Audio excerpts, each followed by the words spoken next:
So greetings from my dining room. We're in week 7, which is a good time for us to hit pause and kind of take stock of where we are and where we are headed.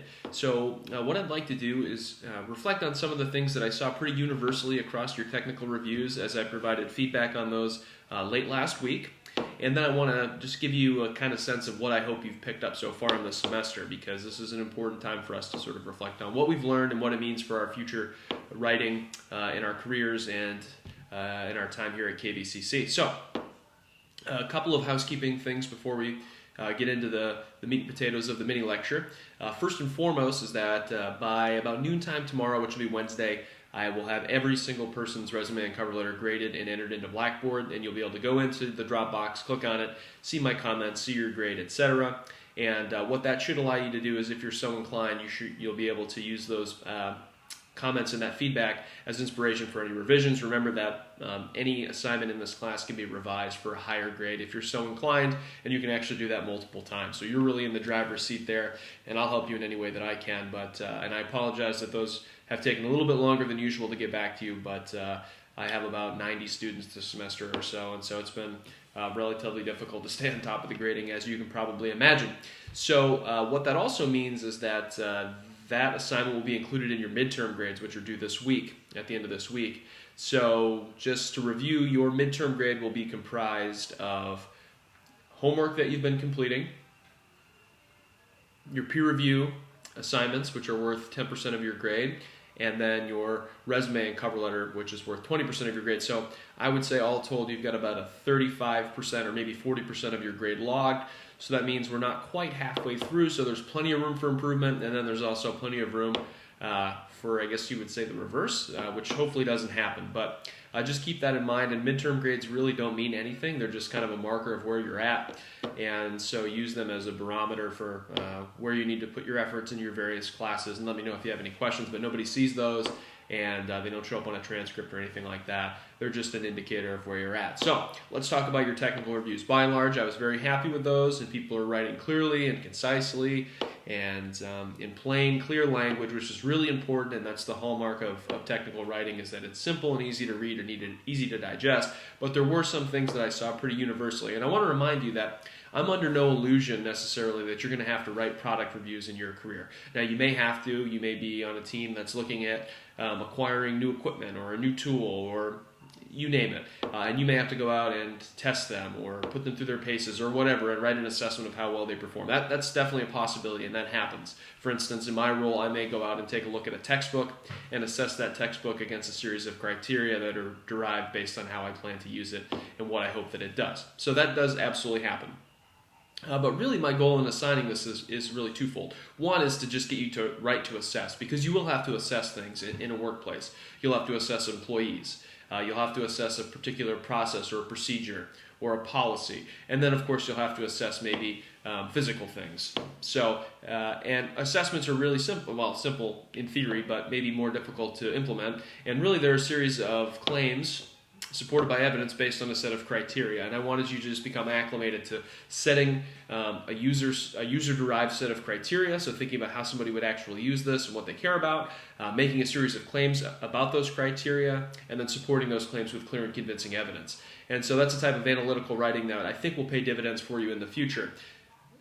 Additionally, what I'm hoping that this helps us do is to write about things, and to write about specialized things. So specialized pieces of equipment, specialized tools, things that we have some level of expertise over for a pretty general audience. And what that's going to force us to do is to maintain simple language, to think carefully about what our reader knows and what they don't know, and to really calibrate how much information we provide about various things. So we're really thinking about what types of content is important to our reader and putting that content in front of them in the most useful way. So that's sort of the holistic view of what we're up against. So that being said, here are some things that I noticed. First and foremost, I think everybody has a little bit of work to do in terms of how they structure or organize their reviews. Many of them were just large blocks of text that were not in any way broken up or segmented or compartmentalized, and that's something I really want you to think about in this class, is how can you make things the most sort of bite-sized or digestible little pieces that you can, and that's important because it allows our reader to quickly access the text and the things that matter most to them. It also makes the text more reader-friendly, just generally speaking. It makes it less intimidating and usually easier to enter into. So one of the things I want you to think about are the headings that you can use to break the text up, and that's something that's really important because we want to have those clear sort of road signs that direct people to various types of content. In this case, for most of you, you can use your criteria to do that. So you can use durability, and you can use, weight or comfort or size or whatever it is. Power, I don't really care. And you can use those as a way of breaking up the text. But you may find some other way, and some people are using pro and cons. But think carefully about how you do that, and think about how you can sort of break things down into their most digestible form. So keep that in mind. The other thing that I found myself saying to a lot of people was share some personal experience. So this doesn't need to be a personal essay necessarily, but you're reviewing a product that you've used, and so it's important for you to say if you say it's the most durable backpack you've ever had, well then I want to know what makes it so durable first and foremost, and then how do you know it's so durable? So what have you done with it? How have you used it?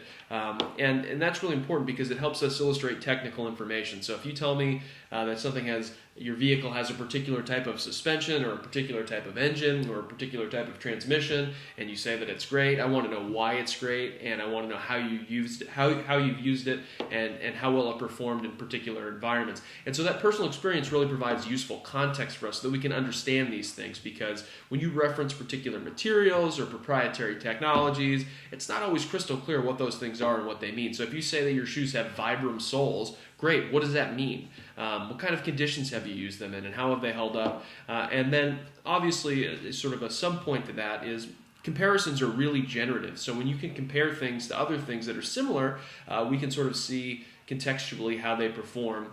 And remember to compare apples to apples. So it doesn't make any sense to compare a $60 pair of shoes to a $400 pair of shoes necessarily. You may have a reason to do that, but make sure you're comparing things that are in a similar class. So in other words, we wouldn't want to compare, a Dodge pickup truck to a Toyota Prius when it comes to fuel economy. That just doesn't make any sense. But you might want to compare it to other medium to heavy duty trucks, for instance.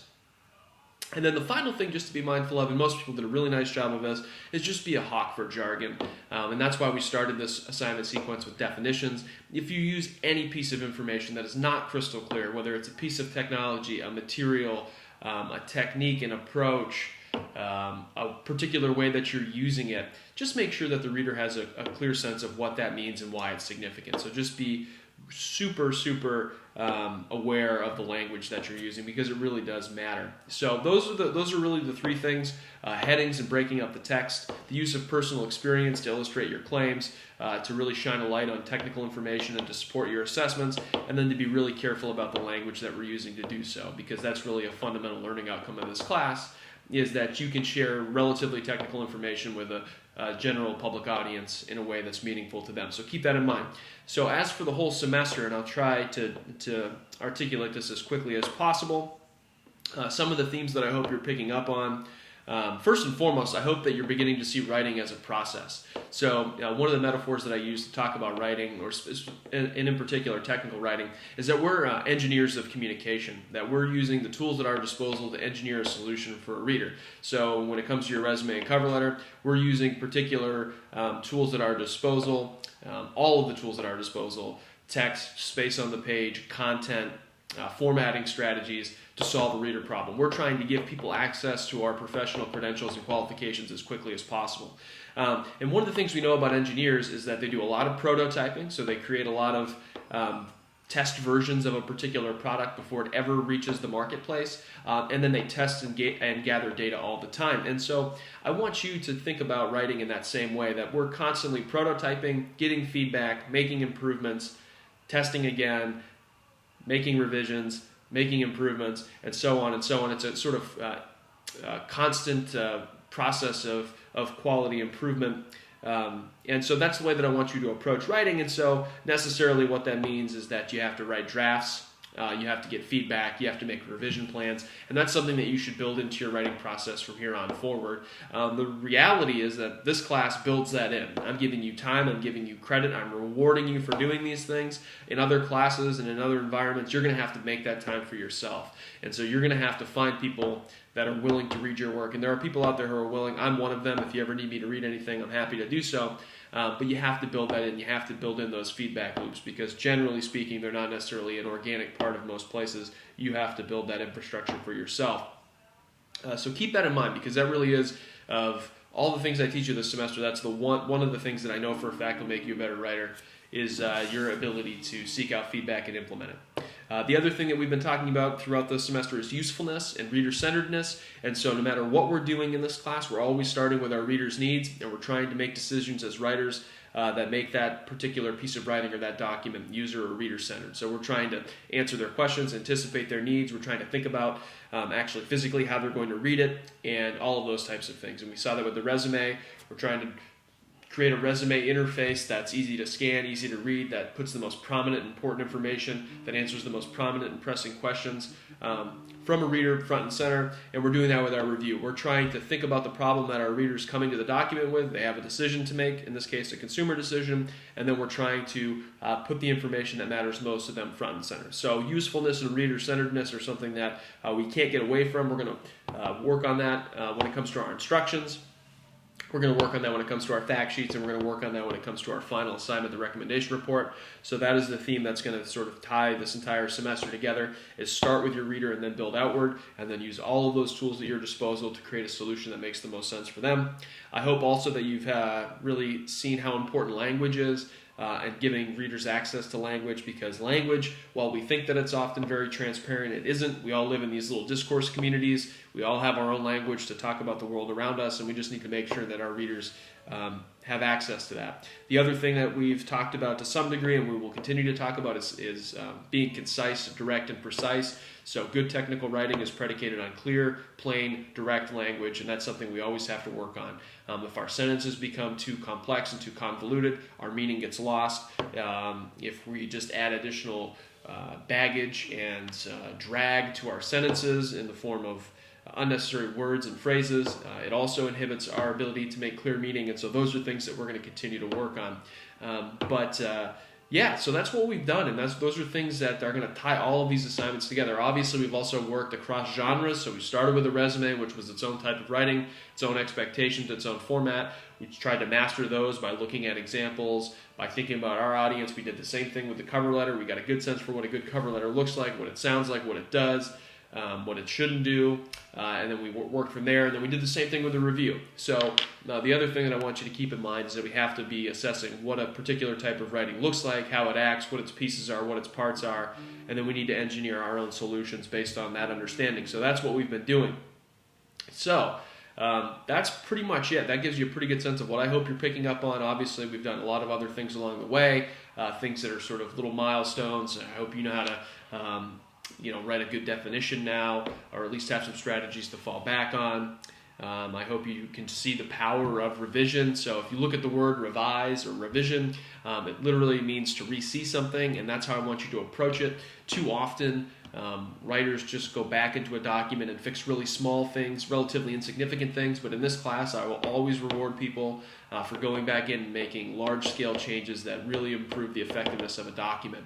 And we had an opportunity to see that a few weeks ago when we looked at the power of revision cover letter assignment. That first cover letter was, very run-of-the-mill, very forgettable, and that person took the time to make very, very dynamic changes to that document, and they were probably rewarded handsomely, and you will be in this class if I see that you are making those types of revisions. So that should give you a pretty good sense of what I hope you've picked up so far. At the end of the week here, I'll be making a video to explain the instructions assignment, which is a very important assignment in this class because all of you will be responsible in your various workplaces for writing instructions, whether it's a standard operating procedure, whether it's a recipe in a culinary environment, or whether it's just a reference document for people who need to carry out a particular type of work. You will have to guide people through various processes. And so I'm going to teach you the best practices for doing that so that you can do so in a way that's user-friendly and in a way that gets the job done well every single time. So that's what we'll be moving into. But before we do that, we need to spend some time revising our technical reviews. So please be thinking about headings, be thinking about the value of personal experience and evidence, and be thinking about jargon. So until the end of the week, good luck. If you need anything at all, please reach out to me, and I'll talk to you soon. Thanks.